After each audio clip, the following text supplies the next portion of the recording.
Hello, everyone, and welcome to Mind Gap Podcast. Thanks for stopping by. If you like what we make here, please do us a huge solid and hit the like and subscribe button down below. We also live stream the podcast every Tuesday at 8 p.m. Central, and I host a video game live stream on Saturdays at 8 p.m. Central, so come by and hang out. If you're feeling extra giving, please check out our Patreon page. The link is in the description below. Thanks for tuning in, and enjoy the show. Mind Gap Podcast.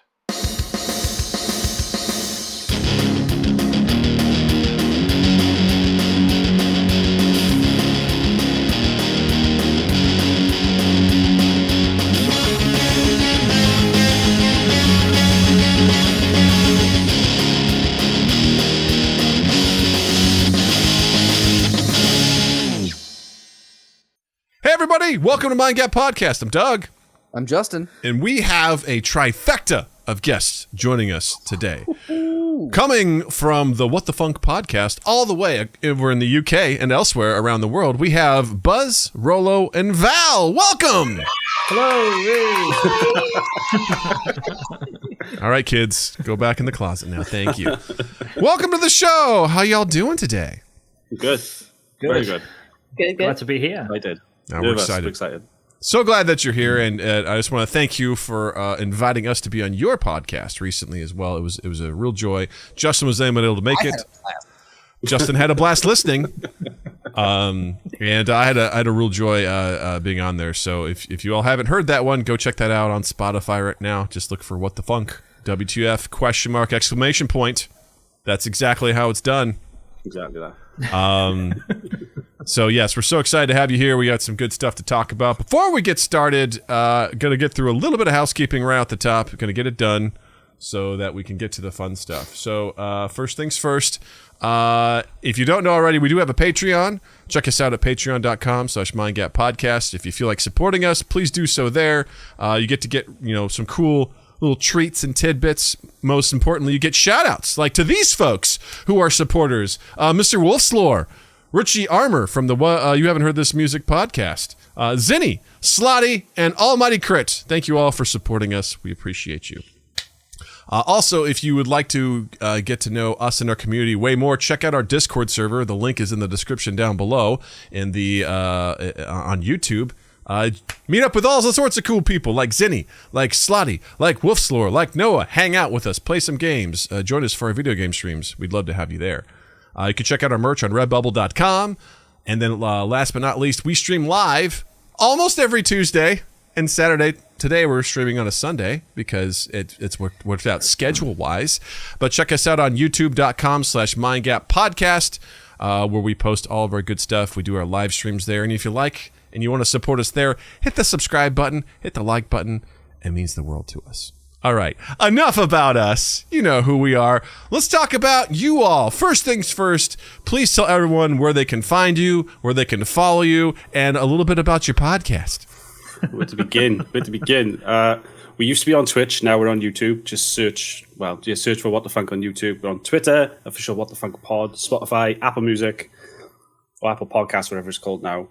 And we also have a Patreon, What the Funk on them all. So we have a link tree on the Twitter page, which takes them all because there's just so many links to go through that trying to put them all in one place just was a nightmare, an absolute nightmare. Nice. And do you have individual social medias you want anybody to follow? It's fine if you don't. I don't promote mine because I don't do shit on mine. Mine's just at I'm Buzz Christmas. I tweet absolute random garbage pretty much daily. Rolo doesn't know how to use Twitter. Good for you. But he has it. He doesn't use it. _Rolo. If you want to follow me on there, I don't really use it that much. So. And Val has hers. And she looks after the Twitter one for the podcast as well. It's brilliant. Yeah, and I can't remember my Twitch name. It's something. Fair enough. Something. Fair enough. It should be just at Velcreen. Nice. I don't. It's taken me years to. I wouldn't even say I figured it out. I am using it. And for the longest time, I didn't know. Like, Twitter was there, and I just remembered when Justin and I worked together, I just get so angry. I'm like, I don't know what this is. I don't know how to use it. I don't get it.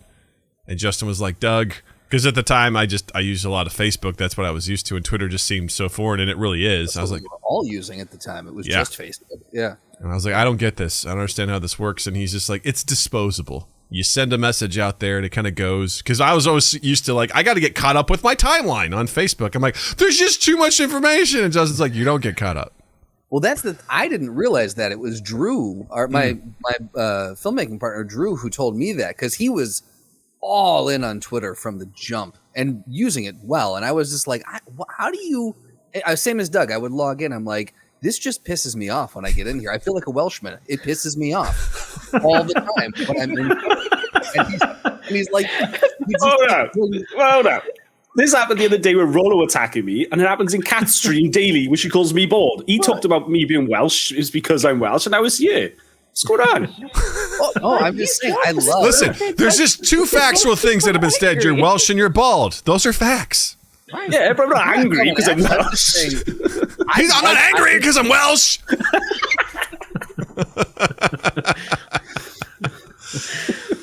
I'm angry as a Welshman. I've never heard storm out. I would. I can't be bothered. I think based off Ancestry.com, I'm pretty sure I've got some Welsh in me, so I can say that. Okay, Yeah. that's cool. We'll clear It's it. not Buzz. I'll allow it. And I would like to point out that Buzz, you did start it saying that Welsh people are very on edge. Fair. Like I don't remember this, but Val never is wrong, so I'll accept it. Well, I also think that just by you getting angry that I said that just kind of reaffirms your points. I mean, these are facts. But anyway, Yes. I used to get angry with Twitter too. But then Drew said, he goes, it's disposable. You're never going to get caught up. So stop trying. And just when you log in, look at what's there and then be done with it. And I was like, oh, that changes the game. Yeah. And even then, I was just like, what are hashtags? Like, I didn't understand them. And the most fun I ever had, we've told the story before, is like, for a hot second, we were just, we were doing something on there. There was some hashtag that was going, and I just created some little narrative about asking or trying to check in with someone. It was like a doctor or something like that. I don't remember what it was, but I was like pretending that I was working at some sort of science facility, and that I kept asking questions. I'm like, hey, are these creatures supposed to be doing this? Uh-oh, they're doing this. They're on fire. Oh my God, this place is burning down. I was like, ooh, I realized this is not the place to be posting this. My apologies. Like, I just made up some scenario and I just had fun with it. Like, was just posting random shit in there. And that was like the most I've ever done on my personal Twitter. Now it's just retweets from whatever MindGap's doing. That's all I ever do on it, because I don't care. I don't care about Twitter. Have you guys gotten on TikTok yet with What the Funk? No, I'm on TikTok. Rollo won't allow the podcast to go on it because he hates it. Hey, Justin. I hate TikTok. What do you Can't hate about stand it? It's just pathetic. It's pointless. Wow. I feel Welsh right now. It's fucking stupid. What about it don't you like? Is it the fact that it's It's just, I don't want to be like, I don't want to anger people or put people off or anything like that. But Rollo, that will never happen here. Okay. It's just full of young people. It's just doing stupid stuff, and they get like, especially like, what's his name, Bryce Hall, for example. Mm-hmm. He does a dance video and gets paid thousands and millions for standing there and doing nothing, and he hasn't got a clue what he's doing. Do you know what I mean?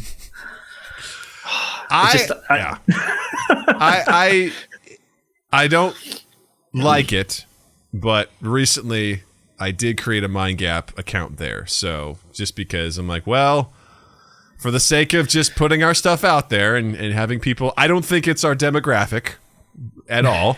Our stuff doesn't get a ton of views, but I'm like, whatever. I don't engage a whole lot on there either, because I told Justin I was doing it. And Justin's like, I don't even want to know the login, man. You got this. I was like, that's cool.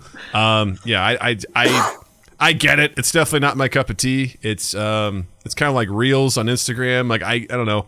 It seems very I don't know. It's not my speed. It's not my jam. I get why people like it, but I'm like, nah. I mean, I post our shorts there and things like that, just in case people want to see what we do, and maybe we can pull some more viewership into what we're doing. But I like creating the content. I love creating shorts from the stuff that we do. But outside of that, I'm like, I'm not on TikTok all the time being like, oh, what's next? You don't find me sitting on the toilet just scrolling through TikTok. It's not going to happen. Doug's not doing the hottest new dance and everything.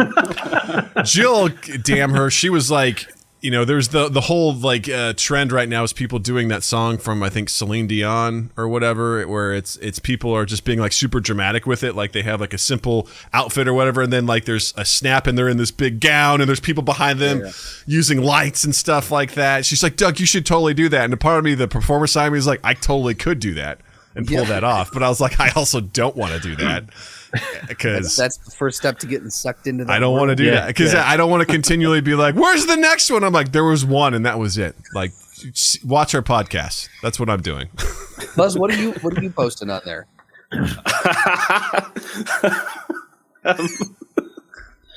So when I first started doing it, it was like stream clips when I used to stream. Mm-hmm. And then I just stopped using it completely. And then when I had a Discord, Val had her own channel in it, which she used to post like daily facts. And I started posting them on there, just words with pictures in the background. And I did that for weeks and weeks and weeks, and then got bored. And like as of recently, I'm literally just scrolling through. And when there's like a filter you can use where you hold it down and it does something above your head, I just started doing them.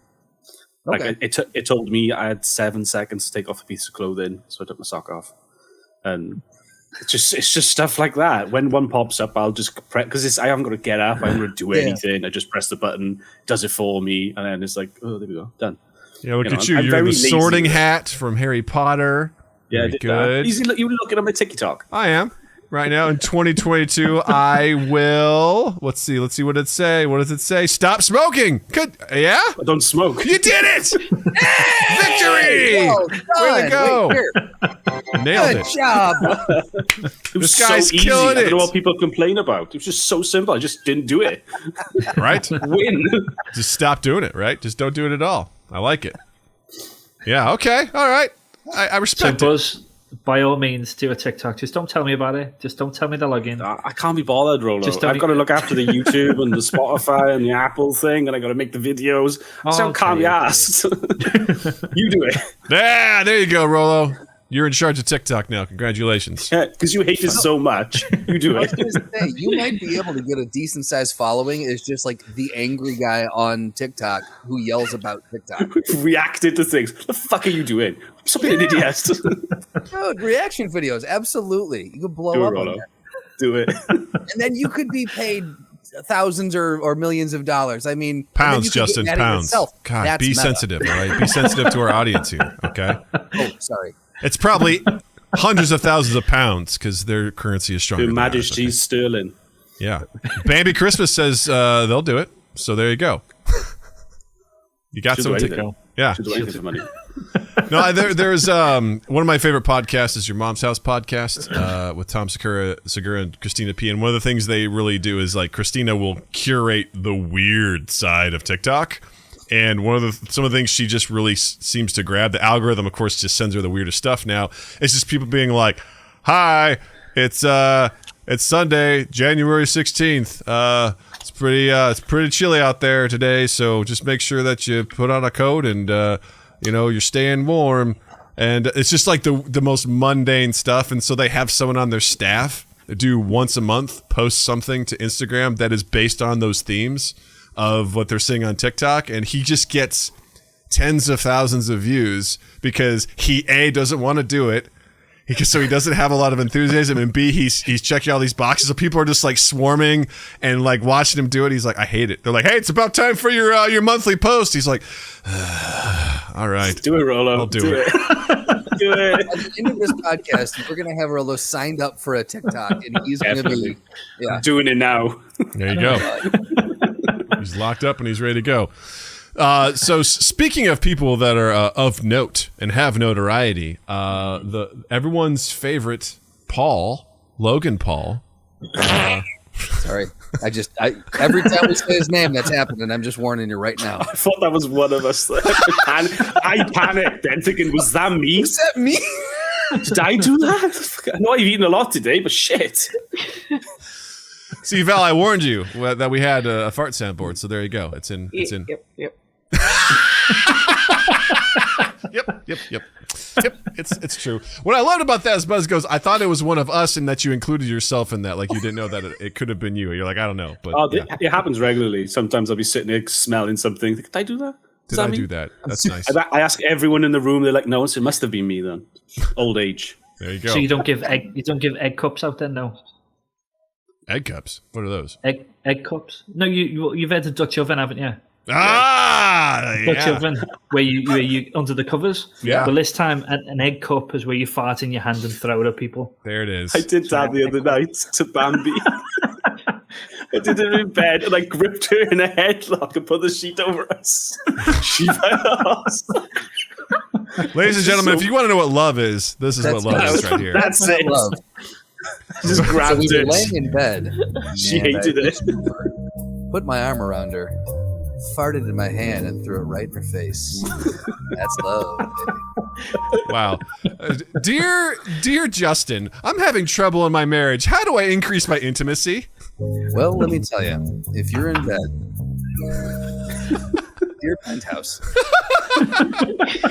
Bambi in the chat goes with an angry face. He did. I did, yeah. I did. I mean, if we're being, if we're making confessions here, I have a rule. A rule in my house is that if I fart in the middle of the night, I have to try and aim it outside the covers because if I can remember, because otherwise I trap it. I woke up Jill one night because I farted on the covers and she moved at one point and moved the covers and then she was just like, it like woke her up. And I always felt really, really bad about it. So now I try to be, if I can, be conscious about it. Now Doug's like Hawkeye with his farts now. Yeah, right? Yeah. Trick shots. The flicking thing. Yeah. That's it. Yeah. It's trick shots and everything like that. You should embrace that, You should embrace it. Just let it go. Just embrace. Just take the methane in. Just Better like if your it, nose Rolo. than in the ozone layer. Yeah. I love it. So speaking of farts, Logan Paul purchased a $3.5 million box of Pokemon cards. And he was all excited about it. He showed them off, and some people were like, hey, man, are you sure those are legit? You should probably get them checked out. And he went and got them verified. It turns out that he got a bunch of G.I. Joe junk cards It's all that. in this box, which I don't know much about Pokemon. I know it's a big deal. Lots of folks like it. I've said it before. I think I just missed the craze when I was young. I was just old enough where I'm like, that's dumb. I'm not playing that game. But if I would have been 1 year younger, I would have been all over it. So I completely missed it. I'm aware it exists. I understand that it's, you capture animals and you set them to fight each other to the death. So it sounds like a real cool. And of course, people would be like, technically, Doug, the animals, it's all about they have their own agency and they decide whether or not to go in the Pokeballs. So if they don't want to go in, they don't want to. So it's not actually like pit fighting with animals. I'm like, okay, whatever you have to tell yourself, you monsters. Pokemon's lives matter. Just have a protest and a march about it now. Yeah, exactly. But I know that like there's like any sort of deck building games, there's a price involved and you can find the rare cards and all sorts of stuff like this. So, but he apparently purchased these and then found out that why you spend $3.5. First of all, the guy has $3.5 million to burn on Pokemon cards, which is just like, talk about a I gut don't know what punch. the most infuriating part of this story is for me, but that piece of it is definitely near the top. Can I start you off there? Please. The most infuriating part is the fact of Logan Paul. There's the starting point. Oh, well, hang on. I'm going to disagree with you there. He used to be an absolute tool.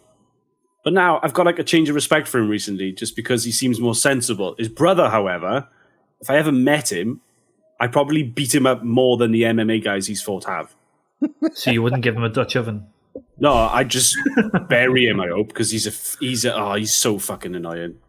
Logan, I don't mind. Jake, I can't. I just can't. Yeah, he's a runny shit, he is. Absolute runny shit. Justin, you got one of those? Yeah. Oh, sorry. There it is. Oh, that's Logan There you Paul go. every time he talks. There you Every go. time. Every time. I just look, I've never, I used to be back in the day really big into YouTube and following all the YouTubers and the whole craze, like right when the big vlogging wave came. And he was not too far after the initial vlogging wave. And I just couldn't stand him or his brother. And I was like, these two are going to be, they signify the downfall of this platform, and it just got started. And of course I'm being hyperbolic, but like he's just the fucking worst. He and his brother are just the fucking worst. So much. He's worse than your like Bachelor, the reality shows that just are mindless, gut-wrenching TV. They're worse than that, in my opinion. And the fact that they've made such a name for themselves is infuriating. And the fact that he can drop fucking $3.5 million. Now, the bigger thing is I don't trust him. I think this might be a giant PR thing. I don't know if he actually did spend that money. Did he actually buy these? Or is this just another thing for him to get more clicks? I mean, he took what happened and turned it into a 7-minute YouTube video. So, and how many views does that have? I mean, I don't know. Let's see if we can find out. Let's. I won't. Guys say he'd give the money back. I'm sure he said he'd give him the money back. Who he bought him off. I did read that. I'm not sure how true that is, though. But that the seller said, "I'll give you the money back." So the seller himself was duped. He didn't realize he was selling bum cards. Yeah, but I'm sure I read it that he did it. But it was not. It's the second time because didn't he buy like a rare Charizard card for millions and it turned out to be fake? I mean, it could be. Currently, this video is as posted 3 days ago has 4 million views. No, thank you. No, thank you. Don't like Rolo's all of them.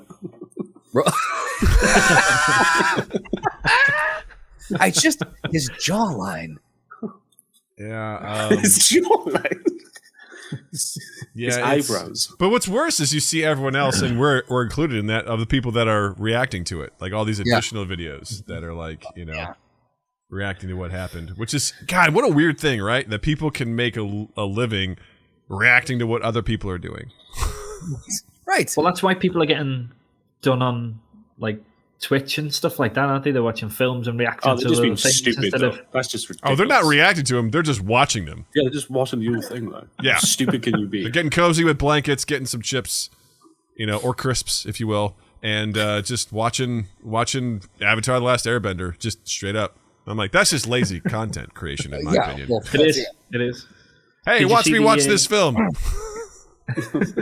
Did you see the complaint? I can't remember her name, but she said like she complained at Twitch because she wasn't getting paid, or because she got banned because she wasn't well because she had the coronavirus, and she got slandered for it, absolutely slaughtered for it because she was like determined to stream, but got told off. Wait, so I must make sure I understand. So she's saying that she wasn't feeling well, so she didn't feel like streaming, so she just wanted to watch a show, and then and stream the show, and then got Twitch. Well, I do know what I think people often miss is that becoming a partner, I think on either Twitch or YouTube, there's a lot of restrictions that are come with that, and I think Twitch is way worse in the sense that at least with YouTube you can create content. Like all sorts of things. You don't just have to stream. Whereas Twitch, what they do is stream. So I think you have to stream a certain amount of days, a certain amount of hours, and I'm sure it gets exhausting and whatever. I saw some people commenting like, "Oh man, what a great way to get 2 days off from streaming." Like people are just looking for ways to take breaks and whatnot. But well, she complained at Twitch because she wasn't getting any sick pay because she was sick. She's not an employee, though. Yeah, I would say she's an independent contractor at that point, right? Like, because if she was an employee, you get banned as an employee. You get banned. You don't come back after 2 days. You get suspended, right? You can get suspended from your job. Yeah, you're done. Like, it's fucking ridiculous, honestly. Because Harris Heller did a video about it, like when all those paid leaks come out. I think it was like only 2% of everyone on Twitch actually makes a livable wage in America. And it's fucking crazy. Yeah. I mean, you can look at those top paid people and be like, oh my God, I could do that. It's like, no. And you can see the dollar. It's like, people trying to be a professional athlete, right? You see like, oh, look at this contract they just signed and the signing bonus. It's like, you realize that person is not you. And you have to accept that LeBron James is a unique person that you will not be getting paid what he's getting paid. And if you can make it in there, great. If you can actually become a part of the YouTube program and earn some income, I think that's great. That's awesome. It's a competitive place, though. You can't go in there thinking that, just I saw someone actually had to unfollow them on Twitter because they were just so sad and grumpy every day about the stuff they were doing. And they're like, I posted this new short. How come no one watches my content? And personally, I watched it. This girl is playing first person shooter. She's doing really well, but all the clip is just her silently looking away from the camera with her controller playing the game. And when great things happen, she has no emotion. I'm like, Yeah. I don't want to watch that. That's incredibly boring. Like, you're doing a great job. I'm proud of you, but there's no entertainment value for me personally. So if she's like, man, how come no one's watching this? I'm like, I don't know. You don't seem that entertaining. Like, you're great at the game, but I don't know. There's a lot that goes into it, right? Just not everyone can be on TV. Not everyone can be in a movie. Not everyone can be on the radio. Not everyone can podcast. Wait a second. Uh-oh. Shit. Rolo. Yeah, everyone can podcast. I mean, they can. That's fair. I mean, let me take that back. Like, yeah, everyone can be there, but will they be successful? Will people want to watch them? Right. I don't know. I think that's definitely debatable. I mean, if anyone can be as entertaining as us five, then That's always my thing. I'm always like, what am I offering that people, hopefully people will enjoy our content and what we're putting out there. And if it's just a small percentage, one of our, good folks who was on here, Mr. Tex from the Black Pants Legion, he's like, I'd rather have an audience of 1,000 people that enjoy what I do for what I do versus 1 million. He goes, because if I just have 1 million people who don't even really appreciate what I do, even if I'm earning a lot more, he goes, I don't want to do that. I want to create what I want to create, and I want to have the people that I create the stuff for really enjoy what I do.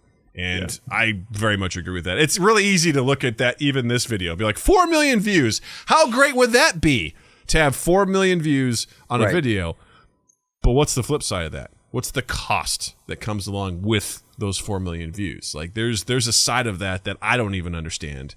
Well, I'll tell you what the payment is. It's enough to pay $3.5 million in fake Pokemon cards. So, whatever the cost is, maybe it's worth it. I don't know. He probably, made some money back with that, Yeah. I know from boxing, fighting Floyd Mayweather. Well, fighting Floyd Mayweather. Yeah, thank you. Yeah, he was in the ring with someone who resembled Floyd. Yeah. Yeah. And Floyd was just like, I'm just going to dodge. I'm just going to dodge. Right. I'm just going to dodge. And I'm going to get paid. Floyd's not Money, Floyd's a smart guy. more money. Yeah. He's just like, there's no reason for me to throw my all into this with this punk because we're getting paid either way. So he's like, let's draw this out. Let's make it interesting. That pay-per-view, man. Let's make them like it. Yeah. Yeah. I'll say this much about the Pauls. Like, I don't have any I was interest. late on that one. I don't have any interest in watching them or consuming their content, but I respect their hustle. I respect the fact that they found a way to market themselves, to be relevant, to be at the top of people's minds. To you hate them so much that you want to watch them. They are the perfect. They are so good at being like, I'm going to box against professionals. People are like, I'm going to tune in to watch you get your ass beat. But they train hard. They train really hard, and they put themselves in positions where they've been successful. I have to applaud that. Like, I have to do that and be like, every time they fight, I'm like, maybe this is the time where I hear they get the shit kicked out of them. Never. Has not happened. I'm like, they're obviously taking this seriously, Yeah. As much as go ahead. Jake Paul fights a boxer. If he actually fights a boxer, and not like, I don't care who he's fought, every one of those fights has been, they've talked to Max before and said, look, let it last a couple of rounds and then let him knock you out and you get a lot of money. That's how I believe it. When he actually fought, like Tommy Fury, if he'd have fought Tommy Fury, it would have lasted a round, I think. Or if he fights a proper boxer, it lasts a round. That's it. I don't care how much he trains, how good he thinks he is. Like, these guys have been training for years, and that's all they've been doing. And these two knuckleheads on YouTube, sure, they've been training hard, and they're in incredible shape, and they've worked out and they've trained with top people. But I find it very hard to believe that in a 2-year time span you can go toe to toe with someone who's been doing it for 10 to 15 years. It's very, very hard to believe that is legitimate. Yeah, no, I agree. Totally agree. That's fair. And also, a lot of the guys they're fighting are MMA guys who are not retired MMA guys. Yeah, who are not like boxing experts. They are MMA guys. So It was If like when elbows and knees were involved, maybe a different story. yeah, if we're talking takedowns and submissions and all that sort of stuff, like I'd be like, good luck, guys. Good luck. Yep. But to Doug's point, I will say that I do, as much as I have issue with their content and kind of what they used to be or what they stood for, I do begrudgingly have to give credit in that they work their fucking asses off. There's no question there. And they found their audience. There is a market for what they do, obviously, because they're some of the top YouTubers out there and have been for a while. So in that regard, I definitely got to give them credit. It's really not my cup of tea. Yeah. Nothing they do is my cup of tea. Agreed. Completely agree. Yeah. Completely agree. I totally agree with it. That being said, have We you have a guys... consensus. We have a consensus. We don't like it. We don't like it, the Pauls. Have any of you ever been scammed like this, or like had a situation Like that? Yeah, 3.5 million regularly. Okay. Oh, I'm sorry, 2.5 million pounds. I'm sorry, I didn't do the Yeah. conversion right. But like, have you had a situation where you've been like scammed, or is there something that you avoid because you think it's a scam? You're like, nah, I'm not doing that. Like, I don't know, NFTs. I don't know, just Oh, I think- no.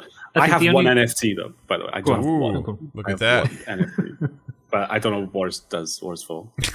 But I won it. But it's Okay. an NFT. What did you? Yeah, Did you do some it's- Ocean's 11 heist to get it or something? Like, what was the quote? It's a gif of a shower. No, it's, no, For a friend of context, mine, because I don't know if we were recording. That may have been pre-show, but Buzz It's true. Buzz can only take baths because his bathroom is not tall enough to have a shower. So he said he doesn't get to take showers. He only takes baths. So there you go. No, a friend of mine started like an NFT thing with all his friends, and it's basically a hypno wolf. That's literally it. So it's just a wolf's face with different stuff behind it, and I won it in a giveaway, and it's worth something. I think, I don't know. I haven't looked since I got it, and it just sits in this wallet that he told me to set up, and he was like, "This is how it works," and I was like, okay, yeah, all right. But it's just a picture that's worth money, apparently. I guess, I mean, this may be the wrong. We may not have the answer here collectively, but how does that appreciate in value? Like, I still don't understand how an NFT gains value. It goes up with the cryptocurrency you use to buy it. So if you bought an NFT with Bitcoin and Bitcoin was worth $1,000, not $43,000, if that Bitcoin went up to $16,000, your NFT is now worth $16,000. So what is Basically, what's the benefit then in buying the NFT rather than just buying the specific cryptocurrency? I think he described it to me as it's like getting a rare Pokemon card. You're only going to own this one of them. There's never going to be another one made. Okay. You're not Logan Paul, are you? No. Basically, that's how he described it. It's like owning a rare Pokemon card. That's why it's one of those. That's why they're going to be like everywhere, because only one of these is going to be made. You own it, so that's why it has some sort of value. Maybe it retains that. Okay. All right. I kind of understand that. I still feel like I still don't. Angry. I sound really clever, but none of that made sense when I said it. I feel like also that a lot of people, they say there's only one of these, but people hijack that stuff all the time. They're like, I just took a screenshot of it. Now, granted, can they resell it? No, because it's not part of the blockchain and they don't technically own it. But digitally, they're like, cool. I have basically a replica of it. And I think that's the part for me is it creates fake scarcity within this. It's like, this is the only one that exists. It's like, but it's not really. It's not really the only one that exists. The only one that you can technically own. But if you're purely like, I'm in this because I want this piece of art. It's like a physical thing, right? Like, I can have this painting. I will hang it on my wall. No one else will have this painting. There could be copies and duplicates. You can take a picture of it, but it's not going to be like this original one that I have. Whereas with this is, I could take a screenshot of it, or people can just go into some of the hypertext, grab it, download it, and be like, I also have it. And people are like, hey, delete that. That's mine. And they're like, make me. No. and that always works on the internet. Right. Yeah. So yeah, I don't fully understand it, and I have no interest in it. And I just think a lot of video game companies are trying to get into NFTs too, where they're like, hey, we've got this NFT skin that will always exist. It'll always be yours. It's like, eat shit. Like, I don't No, I won't do that. Thank you. Goodbye. Didn't Troy Baker get into it recently? Yeah, he did. The voice actor. He signed like a thing with a company, and everyone got really annoyed with him. Yeah, a lot of people. I know our very own Noah Reno had some things to say about that in our Discord, so it was very interesting. Back to the question at hand. Yes. Have you guys ever been scammed, or what are you worried about getting scammed on? Kind of. I've been kind of scammed, but not bad. Not truly scammed. No, not 2.9 million scammed. Right. It was £25 scammed. I wanted to get an Elgato to stream through my PlayStation, and instead of buying one brand new, because they are expensive for what it is, I wanted to get a second-hand one or a used one. So I bought it off Facebook Marketplace, and I didn't want to pay outright to this guy. I basically said, I'll give you half the money now, and when it turns up, I'll give you the rest. So I gave him £25. He said he posted it. He didn't, and it never turned up, no matter how many times I complained to him and said, look, it just hasn't arrived. Have you got the receipt? Have you got any proof? And he's like, oh, no, I haven't got anything. It's like, well, I haven't got any proof you've actually sent it to me then.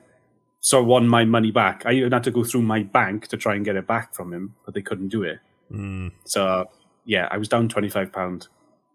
That's probably the closest I ever got. To be fair, it's not a common thing in the UK, really, or in Wales, where you get scammed that easy. And specifically having the Bank of Bambi look after most of my money, I'd never get scammed.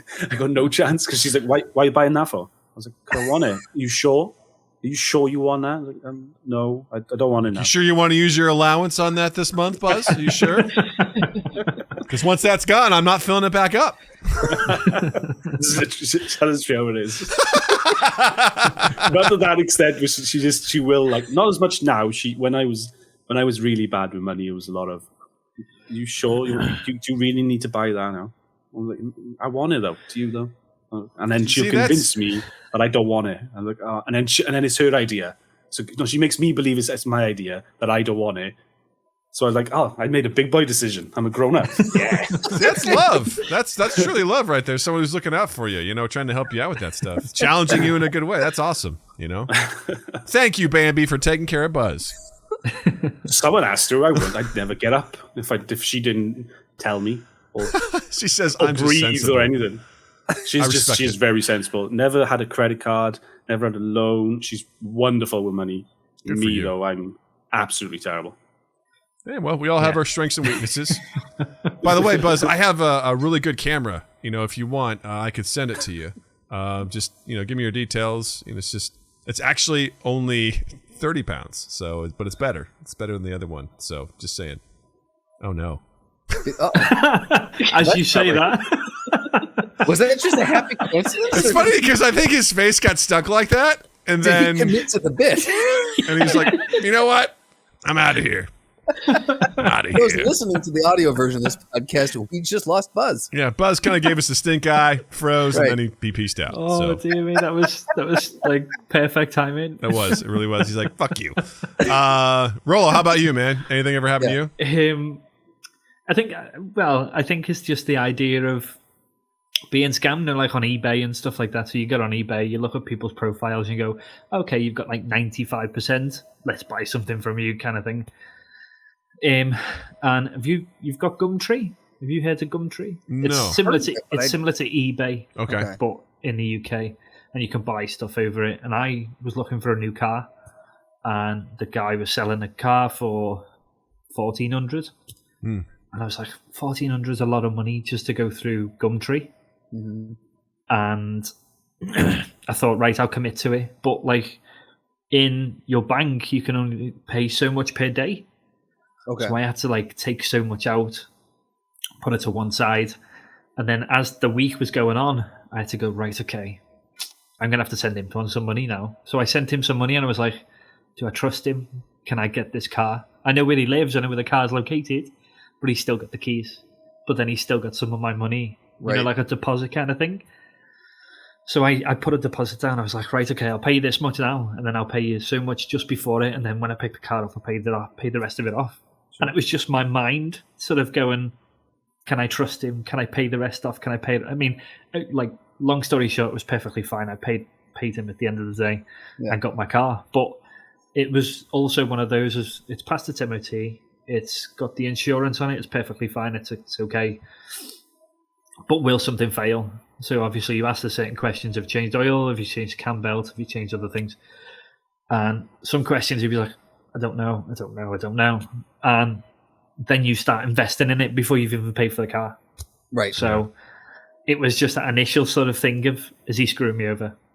Yeah, and that's the closest I've come to it, really. Yeah, that'll happen. I think I'm so cynical that I fall into that too. Like where I'm just like I will way overthink. I don't want to get scammed, even if it's like what Buzz $25, £25. Like if it's just 20, it can be so small. But I do not want to feel like I've been taken advantage of. Regardless, I don't care what the value is, and so like I'll overthink just like that. I'm like, I trust this person. I don't know. Maybe not. I'll labor over it over and over and over again for far too long. Yeah. That's exactly what it is. Yeah, I just hate feeling stupid. So if someone, pulls one over on me, I'm like, cool, I'm an idiot. Awesome. I feel really dumb right now. Yeah. Exactly that. Exactly that. What about you? The closest I've come is pretty much paying for a new engine for a car and getting shoddy workmanship. Oh. That's pretty much the closest. It's because of one little piece that they didn't have. There we go. He's back. Sorry, And he's back. decided to die. It's all good. Sorry, Val. Carry on. Yeah. It was just one little bit that they didn't have the right size, so they forced the thing in, and my engine ended up catching on fire while I was driving. Holy shit! Yeah, that's the closest I've come to being scammed. Was just shoddy workmanship And dying. It wasn't a fun experience. Sounds like that's not the closest I've come to dying. Trust me. I've been in way more perilous situations. I mean, she is from South Africa, so you've got to think about wildlife. Yeah, a car catching on fire while you're driving isn't too big a deal. It's the rhinos you got to watch for. Right. Oh god, yeah, they're sneaky bastards. Always get in your bins and in your garden. Here in the UK, you've got popping out from behind the pavilion. I'm going to get your garden. Yeah, here in the UK, you've got squirrels and stuff like that, and over in Africa, you've got rhinos and lions and tigers. Oh my! And bears, Rollo. And bears, Rollo. Can't trust the giraffes, though. They always lie. The who? The giraffes. Oh. Giraffes. I gotcha. I didn't know they weren't trustworthy. No, they're sneaky. They're even sneakier than the rhinos. And they hide in trees. Actually, if there's a lot of trees, I could see that happening. They're just sort of like, they're like me hiding. They're like, They're shockingly good climbers. Long legs. They just wrap them around the tree trunk and just shimmy up. Yeah. They do seem like shits. Like we have a zoo very nearby me, and one of the things you can do is you can pay like $10 and you can feed them some stuff, which is cool. And my daughter loves doing that. But they're shits. Like they come over whenever they want, and sometimes like they come over, they just sort of stare at you. They're like, "Nah, I'm not gonna eat what you want." And they just walk away. They're like, "Fuck you, I'll eat when I want," And they just kind of do their own thing. And I'm like, "All right, I get you, I hear you." So I can imagine if they're just running wild, they're just like staring at you through your window in the second story, just like, "Hi, what are you doing? You sleeping? Just sitting there, just chewing, just. Yeah. Doug, is that a camera? Is that camera still available? Because Buzz might need it. Yeah. You want a camera? That's great. It's not my camera. I need internet. Anyone want to give me internet? Here's the thing. I have a nice internet. I could sell to you if you'd like. I've got a really long Cat 5 cable. I do. Yeah. It's actually Cat 6. That's how good it is. So I'm gonna need £40 for that. Actually, for the Cat 6. It's worth it though. It is. It is worth it. Wire it underneath the Atlantic Ocean, Absolutely, all the way to my house. Nothing bad ever happens there. Too soon in it. Talk about the Titanic. What about you, Justin? Gosh, I mean, I'm sure I've had a lot of close calls and probably this and that, but the one thing that I was thinking was, it's the stupidest thing, but I always, anytime I'm out to a restaurant, like a nicer restaurant, and I see something is marked market price, if there's no price, it's just MP, I'm like, you can charge me whatever you want for this, and I can't say anything about it. That's a scam. So I've never ordered, as much as I've wanted to, never ordered anything off a menu that's marked MP because I don't trust it. I don't trust restaurateurs enough. Well, you don't follow the market prices for crab and crab legs? Well, look, I don't follow the market as close as you do now. I know that you're a newly acquired broker. You're opening up I'm a your broker. house. I'm dipping my toes into the investing world. And one of the big things I follow is Alaskan king crab prices. And let me tell you, Justin, I'll save your ass the next time we go out to eat. Doug Jordan Belford Cochran. Oh, geez. Don't say that. Don't say that. I'm not implying anything. I'm also not implying anything. we don't have that over here. Market price stuff on menus. No? we We don't. don't have. No, we don't No, have that. exactly. Because you guys aren't trying to rip people off. Right, because just like Buzz says, the Welsh don't screw each other over like that. You can trust every Welshman, you know? We also don't have to give people tips, so That's also very nice. You know, you pay people a full wage, which is the dream, you know? Is it weird? If you do tip someone, is it considered an insult? No. no, it's just sort of I'll give you extra. They changed just the for law your recently service. that you don't have to, if you're given a tip, you don't have to share it. It's your tip. You don't have to share it with management or the company. It's your tip to keep. They changed it recently because a lot of people were taking it off to share it or keep themselves or share to everyone. Yeah. Oh, yeah, I guess definitely. I know some place restaurants will they'll pool their tips together and then spread them out accordingly. There was one restaurant that I know, a guy that I knew worked in the kitchen. There was like a regular that turned up, so he used to go behind in the kitchen and talk to the chef and he knew people there. Anyway, and my mate who was in there, he's sort of like new to the role. He was washing dishes and stuff like that. And this guy went in. He went, "Oh, you're new," and got the conversation going. He went, "Yeah." He said, "Do you know what? You've done really well today because I had a great meal, and because of you, you did your part. Here's some money." So he gave him like 40 quid for being there. He's only been there like a few weeks. That's awesome. And then the chefs and stuff were like, keep sticking it in your pocket now. And then obviously word got round, and all the waiters and waitresses all sort of like aired word, and they come out and went, "You should be sharing that money because we all worked hard. It's all our money." He was like, no. And he was like, "Yeah, you should share it because it's £40 that'll get round to everyone." Yeah. And he sort of like got sort of like, what's the word? Encouraged. Peer pressured, encouraged to sort of put the money in, and he would just wimped out and he spread it out. He shouldn't have, but he did. Like, what is this, communist Russia? Go eat shit. I earned this. It's probably a smart move, actually, if he wants to, money. Keep the peace. Unfortunately, it's like you got to pay the tolls. Yeah. See, if it was me, I'd have just put it in my pocket and just. I would have kept it. Yeah. Kept it. Fuck you, it's mine. I got given Well, how it. about I've this? worked hard. In the You future, recognised it. What if you got cut out of the tip sharing though in the future because of that? Like, would that $40 then be worth, a year's See, worth? Justin, now you're talking my language, right? We're talking about investing. Ah, crap! I fell into it. Damn it! Let's talk about the delta of that decision, shall we? Quick distraction. Logan Paul.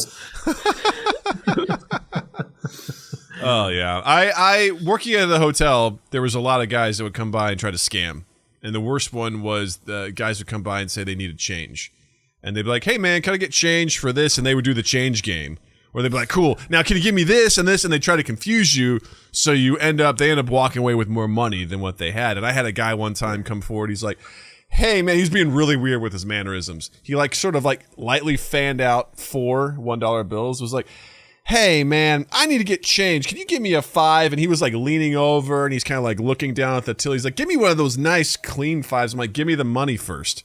That's not how this works. Yeah. And I kind of pried it out of his hand. He only had 4. And he wanted to get 5 out of it. I threw it in his face. I go, "Get the fuck out of here." I was like, "Who do you think you are?"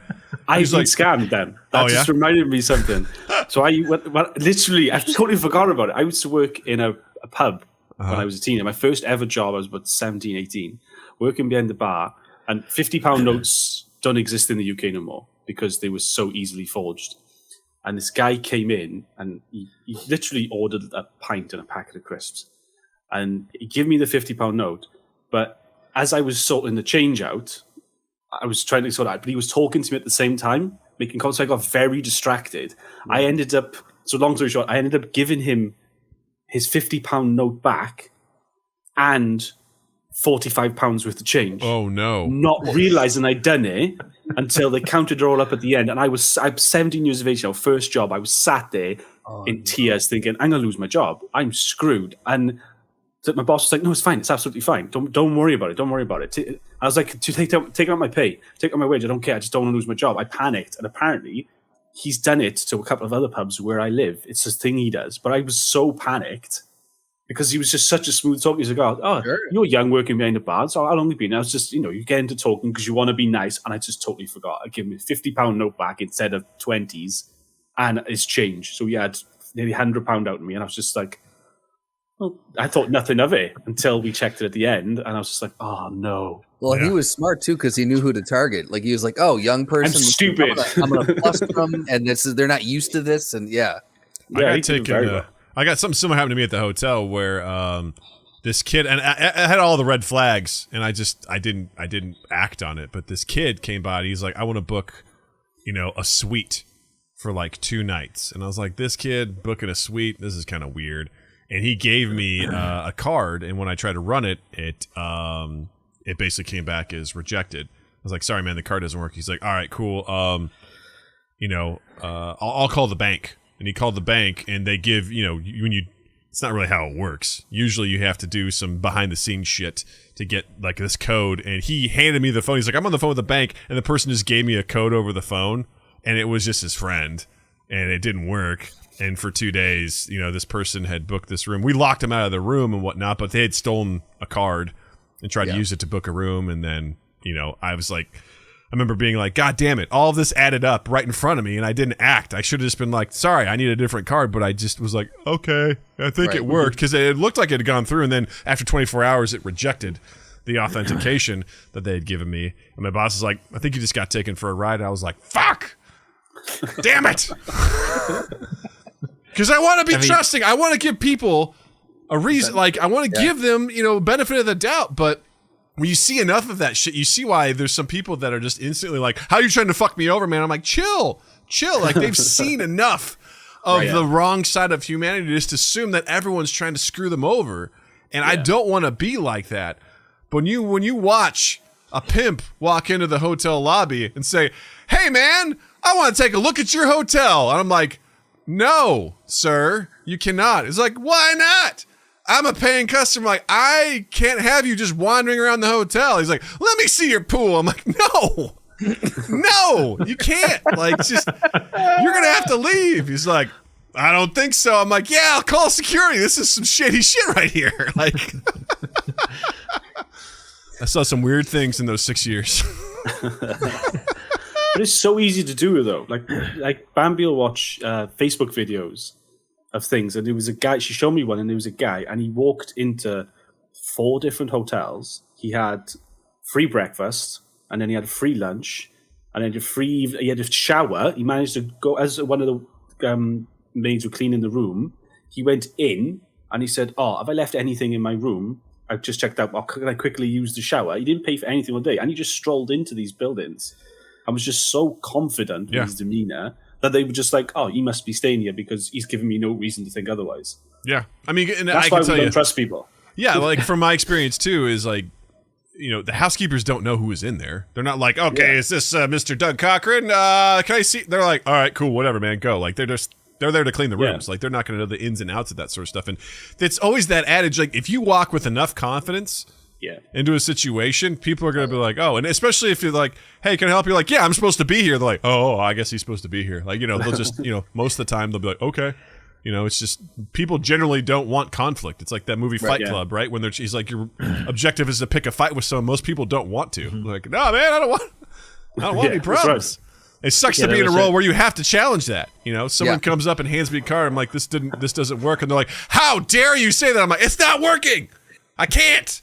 Give me something else." "So this is absurd. I don't give a shit what you're going to do." Like, I can't do it. When I used to work at the Container Store, we had people like that. They'd walk in with super confident, and they'd bring back either product that was not ours or product that was we probably hadn't sold that product or that version of that product in like 10 years.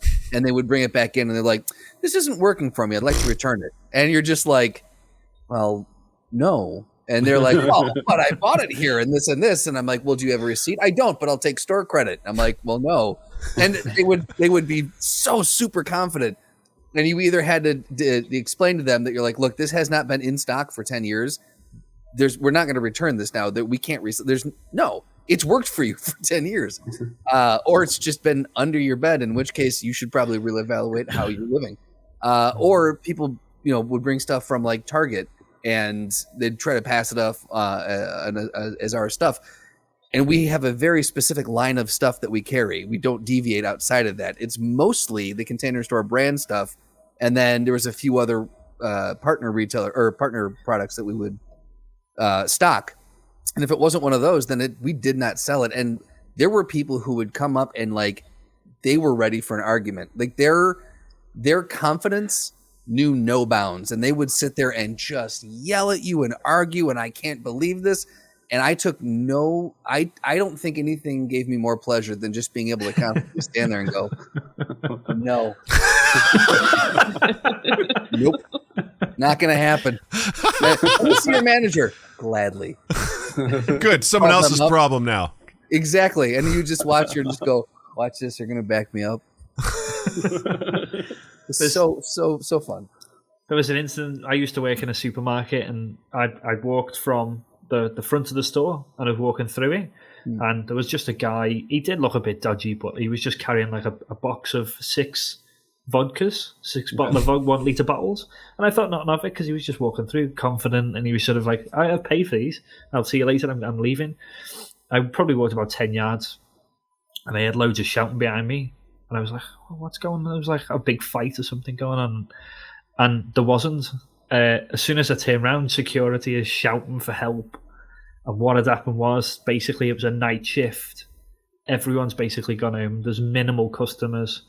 And on the night shift, you start taking boxes of stuff off cages, ready to put on the shelf. So what he'd done was he just took one off the floor and walked out with it. So the security was shouting their head off and stuff like that. And I ended up turning around. He was calling me over, saying, come and help me. And he was sitting on his back, and there was a woman standing next to us. And he shouted me over. He said, just sit on his legs so he can't move. So I'm like crossing his legs over his ankles and sort of pressed it against him. No, I've crossed his legs over so his ankles, and I've just pushed them against his like small of his back. Yeah.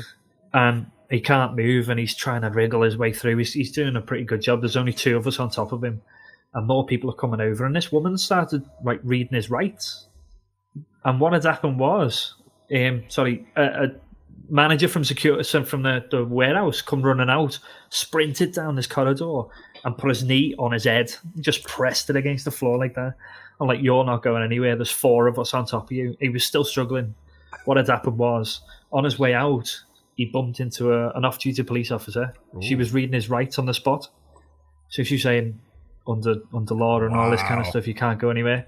And the reason why he was so strong, he was really skinny. And he was taking drugs and stuff like that. I was like, it's so PCP or some shit like that. Superhero drug, yeah. God knows what he was taking, but he was super strong. And there was 5 of us pinning him down while this one police officer standing there. She's not doing anything.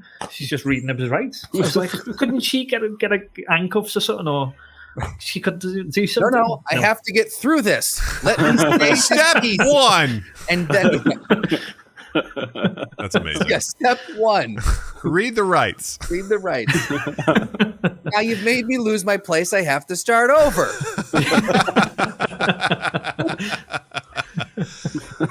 That's amazing. God, that's so fun. Yeah, I agree. Bambi said working customer service is horrible, and I stand by that. Every person, kind of like how some countries say you have to have mandatory military service. I think people need to have mandatory customer service experience. 1 year. You have to spend 1 year in customer service so that way everyone will hopefully get a little bit of empathy about what it's like to interact in that space. And also learn that the customer is not always right. That's a 100%. Bullshit adage. 100%. And I can't stand it because people use that to their leverage. I want to be able to talk to someone like a human being and be able to say, you're wrong about this. With all due respect, you are wrong. This line from the Container Store that you're bringing in is not part of the Container Store. It's from Target, or this doesn't carry it anymore, or I don't believe you, and not have people go, oh, I'm going to the internet. I'm going to burn this place down digitally. It's like, eat shit, man. Because that's the other thing, too, is the people that are in charge are like, oh, no, we got to complain online. I'm like, I don't care what you got online, because whether or not we get a good complaint or a bad complaint, this hotel is a piece of shit. And you guys run a racket here. And for how dare you come up to me and be like, you are the heart and soul of this organization. You know what Disney does? Don't you dare bring Disney to Disney. It calls all of their employees cast members. And this pen, this is a prop. And you are on the stage. And you are here to perform. And I'm like, what the fuck are you talking about? We run a racket. We have prostitutes staying here, and I don't care. They need a place. Every prostitutes need a place to stay. My thing was like, look, just don't bring your business back to the hotel, because that's usually problematic. It's like, they're like, is that a prostitute staying here? I'm like, maybe. The signs are right. She's paying in cash day by day. Odds are, prostitute. She's not causing any trouble. Well, you need to get her out of here. I'm like, I'm not going to do that, because they're paying. Don't you want the money? Don't you want the cash, Mr. Greedy General Manager? But I'm just like, I don't, you can't get me to care. Tell Doug his feelings about the hotel. It's funny because all this has been stirred up again. It's been dormant for so long. I haven't been there since 2012. Not salty about it at all. Almost 10 years ago, I left that place. And it's just the general idea that as this corporate entity, we want you to care about the bottom line. I'm like, I don't care about the bottom line because you don't care about me. Right. My day-to-day job sucks. It's the worst dealing with people. But you're just like, well, see you tomorrow. I'm like, no, fuck off. So I firmly believe if everyone had to go through something like that, had to deal with the public, they would learn that, okay, some people suck. And hopefully I won't be the person that sucks. Whenever I have a problem, I try to take into account. Every time I go to any customer service situation, I always start with a hi, hello. I try to be as kind as possible. I try to be as reasonable as possible. I try to appeal to them as a human being and not just be like, you need to. I'm not going to say you need to. I'm like, this is a situation. It sucks. This is how I feel about it. I'd like to have some sort of resolution. What can we do? How can we work on this together? Because if I can get that initial person on my side, they're going to fight for me. If you're going to be like, hey, you little piece of shit that's answering the phone or whatever, they're going to be like, I don't give a shit. Hang up on them. I don't care. Like, I've been that person. I'm like, oops, the phone hung up. Someone else take the call. Like, I'm not going to take care of you.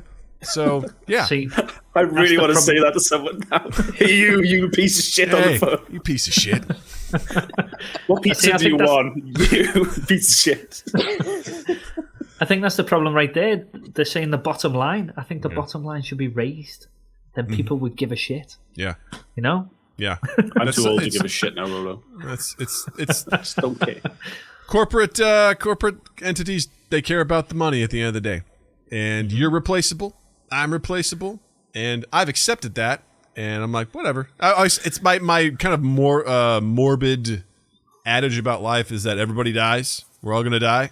And none of this matters. So that actually brings me peace of mind because I'm like, I'm not going to sweat worrying about my job because at the end of the day, none of this matters. Like, if I were to die tomorrow, someone would replace me at my job. It's going to happen. Justin would easily replace me on this podcast. It would be fine. The corporation known as Mind Gap would continue on without a skip whatsoever. As long as the bottom line is protected.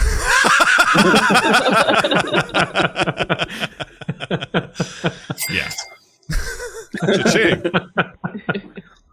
And I'd say that's a pretty practical approach, don't you, Justin? I absolutely would, and thank you for that. You got the questions, we got the answers. All you do is ask.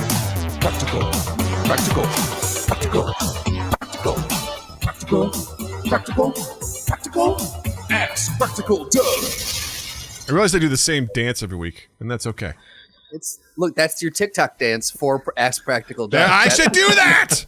That's the content that our thing needs. Yes. I think Justin uses TikTok, for him to notice that. Yeah. I think he uses Justin's TikTok. a TikTok talent scout. Distraction. So Practical Doug is, if you guys have never, anyone listening has never heard this before, Doug has a tiny Doug living inside of him known as Practical Doug. Practical Doug dictates most of what Doug does throughout his life because it's practical advice. And the internet gets to ask Practical Doug questions. If you'd like to ask a question, you can hashtag Ask Practical Doug on any of the social medias, join our Discord, or if you have our numbers, you can just text us. This week's Practical Doug, I'm going through, and there's one that I really feel like we should ask this one this week. You know which one it is, Doug? No, there's too many good ones. Man. Hold on. 1, 2, 3, 4, 5, 6, 7, 8, 9. Should we say one? You know what? I'm going to do this one because I'm curious. Right, you choose one. Practical Doug. Zinni wants to know, what was your favorite TV series from the 90s and how does it hold up today? Would you rewatch it? That is a great question. I think the show that I remember the most was Saved by the Bell. And I think that was both 80s and 90s. I think it did. Or was it both? Was it all 90s? I don't remember. Saved by the Bell. What's the practical answer to that? The first episode was 1989, so it did happen in the 90s. So there we go. So I remember watching that show and just enjoying it. I'd watch it all the time. I thought it was great.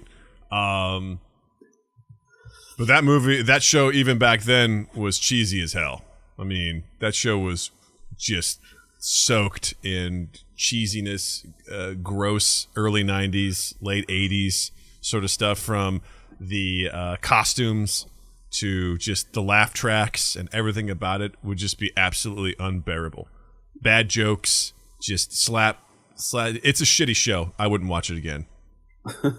I absolutely would not watch it again. When they're like, we're making a new one, I'm like, who gives a shit? Fuck that show. Like, I don't care, man. That was great for the time, but it deserves to be where it is, which is gone at this point in time. Definitely enjoyed it for what it was, but absolutely no way would I ever bring it back I just gotta see if I can pull this up here while you're talking. If I could rewatch, I mean, if you forced me to watch an episode again, I bet it would be really brutal. It'd be really brutal to sit there and just be like, just put up with it. Do you all know Saved by the Bell at all? Is this okay, cool. Yeah. I don't want to be insensitive and be like a typical American, like, you know everything we consume, right? Right? You know what this is. We have Nickelodeon. Okay, cool. You have Nickelodeon. That's good. I think the one thing that can sum up your feelings is this clip here, Doug. I'm so excited!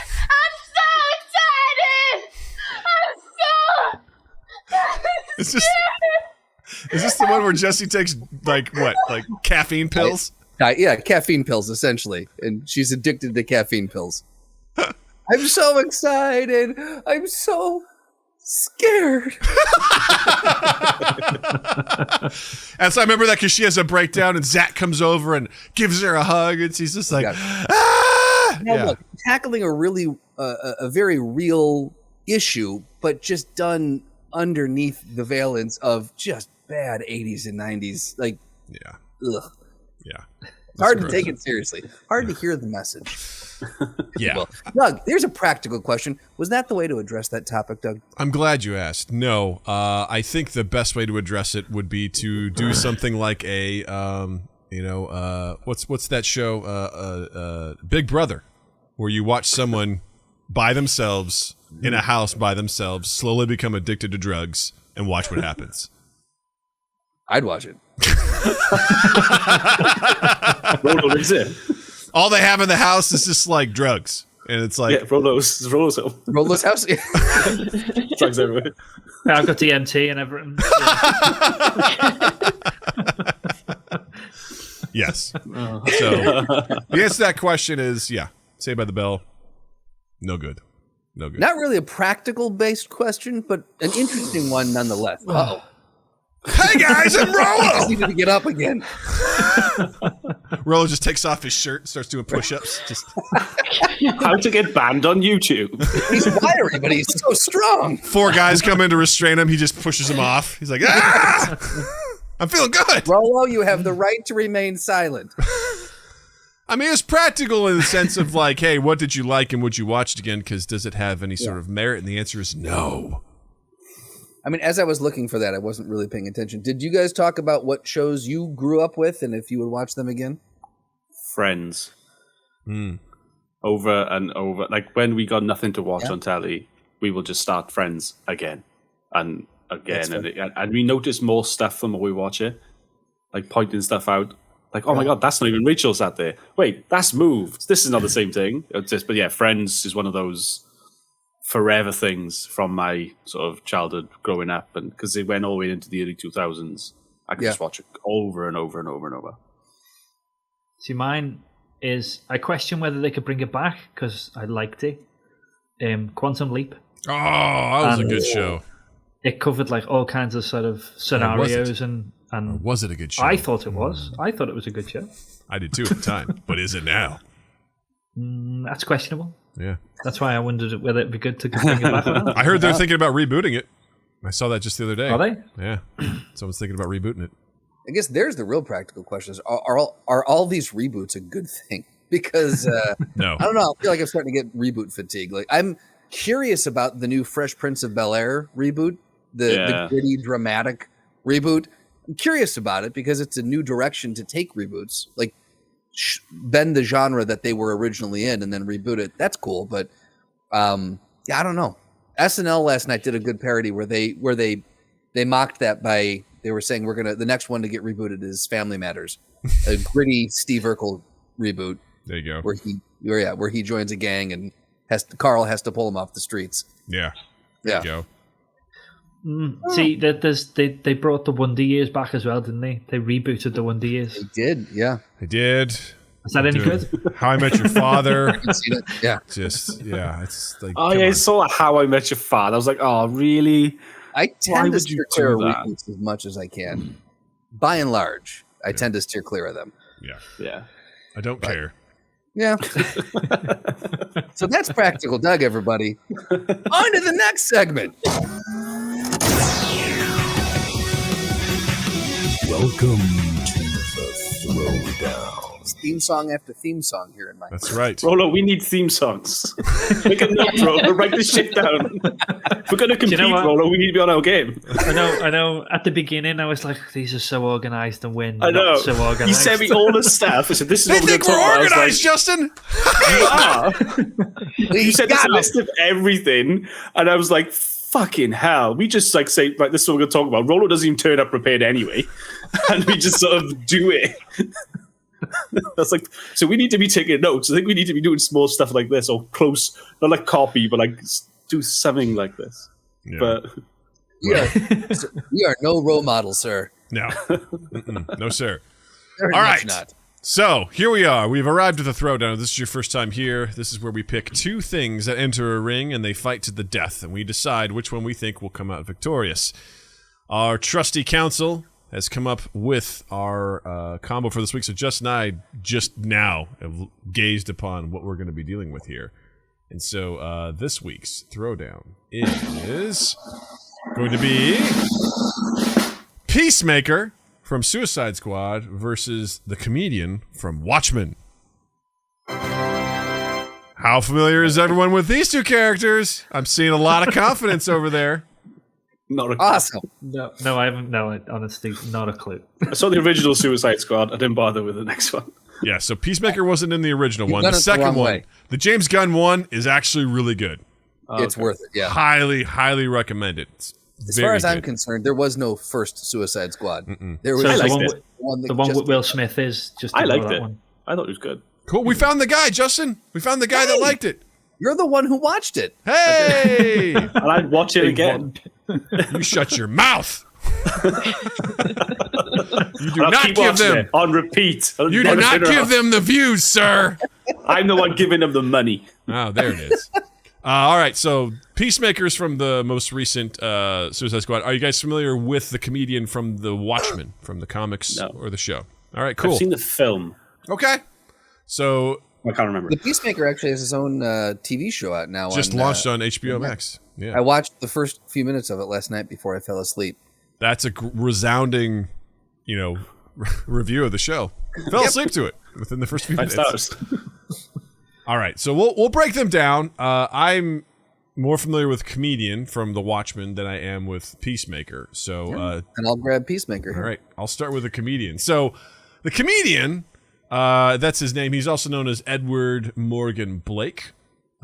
He was in the comic as well as the movie, and he, which is interesting because they say his powers and skills. He's peak physicality, marksmanship, weapon expertise, martial arts expertise, and a master assassin, which I don't recall too much from the source material. I do know that he was pretty heartless about how he went about some things. Sounds like me. His hobby is engaging in conflict and smoking cigars. Those are his hobbies. His goal is to live out his own version of the American dream, continue killing with government permission, which is what he likes to do. There's a specific shot in the movie where in this universe, the U.S. actually wins Vietnam, the war, and he's part of that. He's just like lighting people on fire, smiling, smoking a cigar. He's a pretty heartless dude. His crimes are mass murder, assault, attempted rape, assassination, incrimination. Okay. I was going to say cryptocurrency then. That's his crypto theft. NTFs. And independent of NTFs. Psychological abuse, and he's a nihilistic vigilante. That's kind of who he is in a nutshell. So, Justin, tell us about Peacemaker. All right. Well, the Peacemaker's from the DC universe. His powers and skills, he's also peak human condition. He's an expert marksman, martial artist, brute strength, durability, intelligence, and indomitable will. In the TV show, there was someone who, in an exposition dump, said that he's been trained, lethally trained with every weapon known to man, I think. So he could use pretty much anything that's put in front of him lethally. His hobbies are bragging and keeping the peace. And sorry. All right, goals. Goals. He wants to ensure peace at all costs. He keeps any evidence of incrimination against Amanda Waller from reaching the public eye or falling into the hands of his teammates. So to gain his pardon. Crimes, mass murder, keeping the peace, mass murder, assault, conspiracy, psychological abuse, mutilation, stalking, and burglary. But again, all while keeping the peace. I can't stress that enough. By bragging.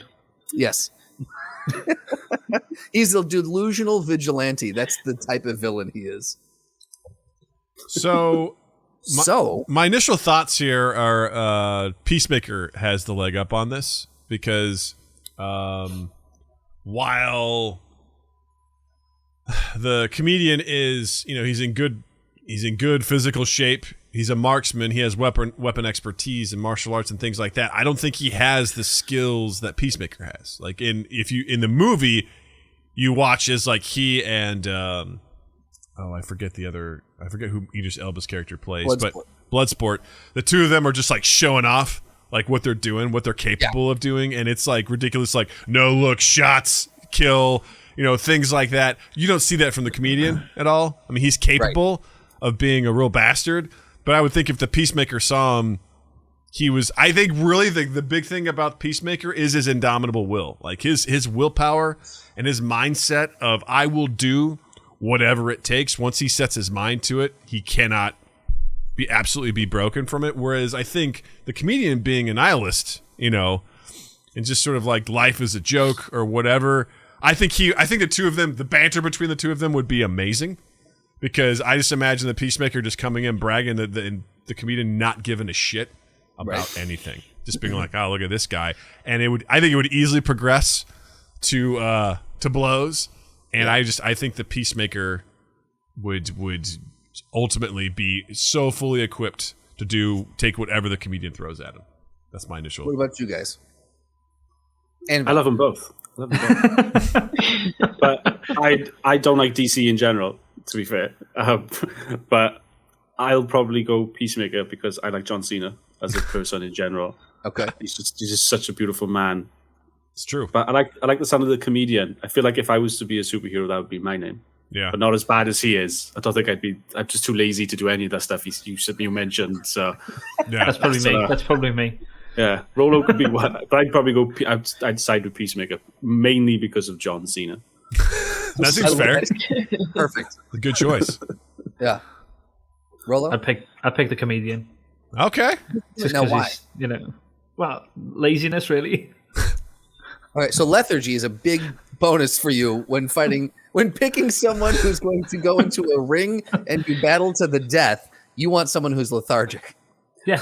Got it. Yeah. Cool. Good choice.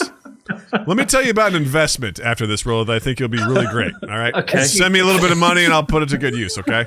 Be really good. All right. Val, what about you? Pretty much Peacemaker as well. Same reasons as Buzz. Yeah. Because I don't really pay attention to DC, so he looks amusing, so I'll choose him. Yeah. His helmet looks really weird for such a Yes. choice of helmet. He is. Yeah. And one of the things And in the he show too is does that have an eagle. He does have an eagle. Yes. Eagly. Which What? his Eagly. name is Eagly. the What eagle. a lazy name. Yeah, right. It's just people in the boardroom going, I don't know, throw a dart at the board. What do you got? Eagly. Eagly. But in Not Ted it was Lasso, alluded to, we haven't seen it, but in the series it was alluded to that there are different types of helmets that can do different things for him. So one could be a force field, one could be IED, a bunch of different stuff, whatever. But they can do things. He's got special powers in his helmet, in his toilet helmet. So if he's like getting up in As the have morning I. and he goes, let's protect people today. Let's put the helmet on Let's instead. not mass murder everyone today. Helmet, yeah. So it I'm sounds running out of like, countries. it sounds like we've got a pretty general consensus here, save for one person who has a dissenting opinion. But we're gonna go Peacemaker.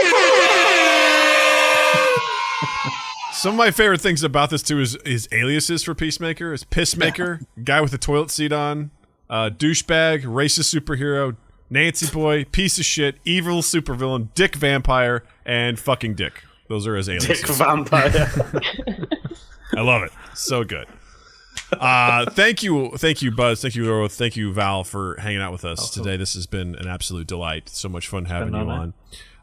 This is the part of the show where we basically just dole out recommendations. If there's anything you've been reading, watching, listening to, anything like that you think our listeners should check out, now's the time to be like, yo, you should check this thing out. So I will turn it over to Rolo. Looks like he's got something. So Rolo, we'll start with you. No. Cool. I was watching loads of The Hobbit. I watched The Hobbit over the weekend. Yeah? What'd you I thought think? it was good. Yeah. I thought it was good. Yeah.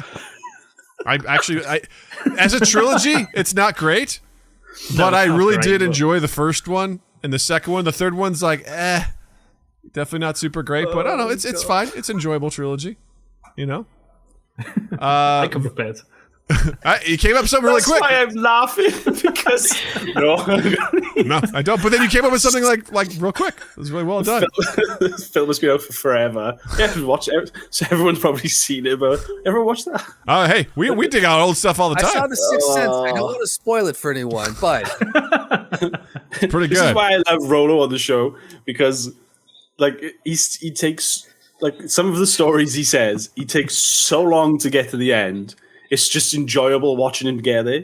And like when you ask him something, like we did conspiracies last time we did the podcast, and I said, Rolo, have you got a conspiracy? And he said, in Disney, this character is also in this film as well. And I was like, is that actually a conspiracy? No, I haven't got one, but I just wanted to say that. I was like, just Rolo. Just more of an observation. It just makes me laugh. It was the pink elephant that was in Monsters Inc. as well as Inside Out. There you go. It just makes me laugh There you that go. he either comes with, like when we used to record them and we did conspiracies, he come with so much information. It was brilliant.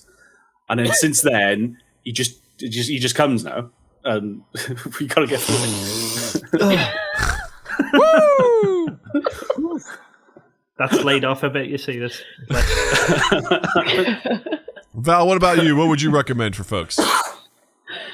Well, at the moment, I'm watching the Spanish series Money Heist, Ooh. and I do recommend it. It was recommended to me to watch, and I recommend others. It is actually really good.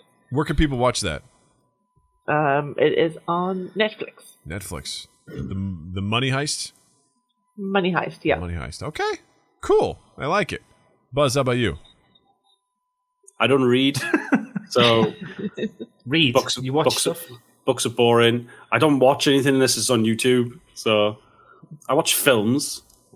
We watched Sing 2 today, which was very enjoyable. So if it's in the cinemas, go watch it. It's very enjoyable. Anything Marvel related, just watch all that. I'm desperately trying to avoid Sing 2 with my daughter. She keeps seeing it like on the Apple Movies pages. I'm like, nope. You guys watched the first one until it was burned into your TV, right? I did not like... I don't like rooting for a character who's not really a good guy. He's a fucking villain. It's a guy who doesn't pay his dues. He swindles people out of shit all the time. He lies to people, and yet we're supposed to root for this little fucking koala? Eat shit. No, he's a You'll villain. definitely like the second one then. No, I probably won't. Because he does that a lot. Great! So good to know he hasn't learned his fucking lesson. That's awesome. Teach my daughter like ask that. Bambi. Bambi will tell you any show you want to know on Netflix, and she'll highly recommend because she watches everything. She watches so much TV. I watch YouTube constantly. So, if you want to watch a YouTuber, Raptor's a pretty good one. He plays a lot of RTS games. Okay. And like stuff like that. It's really fun. Nice. Very cool. Justin, what do you got? It's an older movie, but we just watched Brave last night for the first time. We've never seen the Pixar film Brave, and we were like, let's put it on, and really enjoyable. I liked it a lot. To that end, though, I will still say that right now I am head over heels for Encanto. I think brilliant. if you have not seen it, you got to see it. It is at the moment, it's a fluctuating list, but at the moment, I think it might be my favorite Disney movie. So go watch Encanto. Agreed. Doug, what do you got? I was absolutely exhausted Friday night, and I was like, I need to go to bed early. And then I laid in bed, and I was like, you know what? Let me just find something real quick to watch. I ended up watching a 2.5-hour movie by Ridley Scott called The Last Duel on HBO Max. Yes. And I the one highly... that you were so butthurt about that no one saw.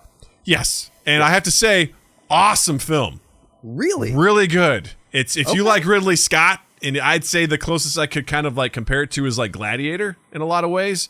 Okay. So well done in sense of like, it's the way it's told, I think, is what makes it. It's told in 3 chapters. And the concept of the film is that there are 2 noblemen in France in the late 1300s, and they're friends, and then there's a quarrel, and ultimately there's a sexual assault with one of their wives, and it's like, how is this handled?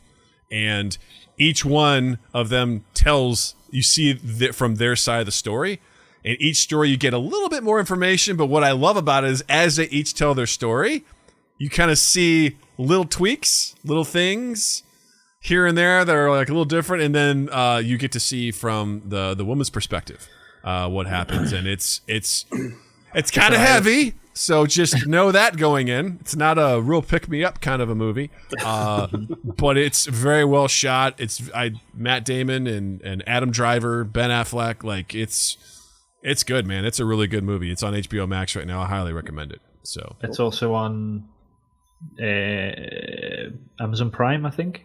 Probably. In the UK. Yeah, I'm gonna take your word for it. That's what I saw that as well. It was really good. Yeah, it's excellent. Speaking of films, though, so an old one, The Last Samurai with Tom Cruise. That's also a guilty pleasure of mine because fantastic. Film. Loved it when it came out, and as I've gotten older, I look back, I'm like, oh. So white guy Tom Cruise is going to try and save these Japanese folks. You got it, you know? We put it on the other night, and I forgot how much of a good film it was. Yeah. All We Were Soldiers with Mel Gibson. That's another really good one. I like that one, too. And also, another guilty pleasure of mine, The Patriot with Mel Gibson. That one is real. Saving Private Ryan. The Patriot. I watched that one. I'm always just like, whew, oh, boy. When I want to be America. Yeah, right? That one is just full of all sorts of stuff. I'm like, it's a, I want to laugh a little bit while I watch this action movie. So, Justin, can I ask something? What do you think? Do you still recommend Ted Lasso?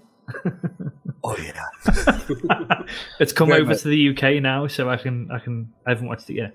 Oh, you haven't? Oh no, buddy, hit me up as soon as you're done with it. You let me know what you think. Awesome. For everyone in the UK, apparently you guys just got this. Watch Ted Lasso. Get ready. Get ready. Actually, let's take conservatively the next 2 hours and let's do another podcast and just talk about that. Okay. Everyone wipe the sweat off your butts. We're getting into watch podcast and we'll watch it and talk about it. We can't get in trouble because it's not on Twitter. That's right. We'll be totally cool. No problem there at all. Can I also ask you to go and watch Afterlife as well? Because Doug, I know I read it. I watched you.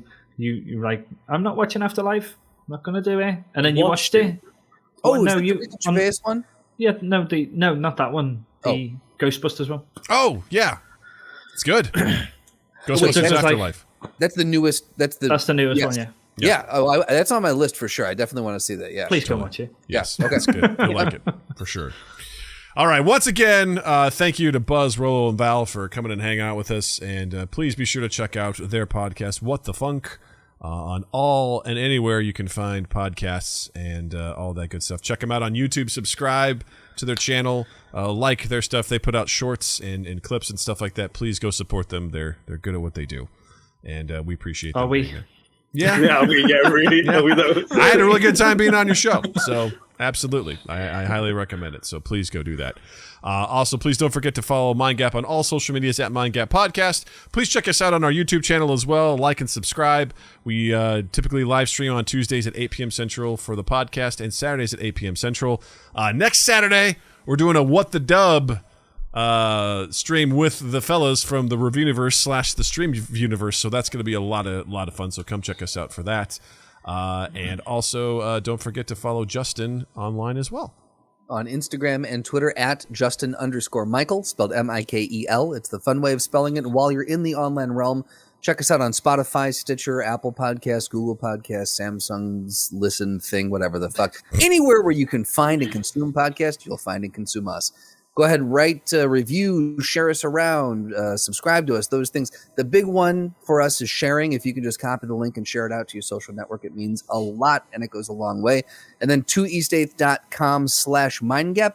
And then keep an eye on all of 2 East 8th stuff. Again, February 1st is the slated premiere for our latest short film called The Life and Debt of a Liberal Arts Major. So keep an eye on where you can watch that and some more cool stuff around it. Yeah. So to Buzz, Rollo, and Val, I want to say thank you again for being with us. And it's fun. Yay! And Justin, I say thank you. Douglas, thank you. Chat, thank you. Listeners, thank you. And you all have a dandy fucking week. Mind Gap Podcast.